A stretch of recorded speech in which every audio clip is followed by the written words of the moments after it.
काही शिवसेना उद्धव बाळासाहेब ठाकरे पक्षाचे जे माजी नगरसेवक आहेत त्यांनी एक व्हिडिओ समोर आणलेला आहे आणि यामध्ये कामिनी शेवाळे साडी वाटप करतायत असा त्यांचा दावा आहे आणि आचारसंहितेमध्ये मतदारांना आमिष दाखवत आहेत असं सुद्धा ते आरोप करतायत.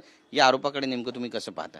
बघा, मुळात म्हणजे आचारसंहिता लागलेली आहे आणि दुसरी गोष्ट म्हणजे याचं सत्यता पडताळून बघायला पाहिजे. म्हणजे हे सगळं खोटं वाटतंय, स्टंट वाटतोय की कुठेतरी कारण कुठेतरी कामिनी शेवाळे यांना अगोदरच म्हणजे एकतर त्यांची काय उमेदवारी जाहीर वगैरे झाली आहे किंवा होणार आहे तेही स्पष्ट नाही आहे. आणि असं असताना की उमेदवारीच्या अगोदरच, संभाव्य उमेदवारीच्या अगोदरच एखाद्याला बदनाम करायचं आणि कशावरून नाही, यांनीच काहीतरी साड्या आणल्या असतील आणि स्वतःच जाळल्या असतील.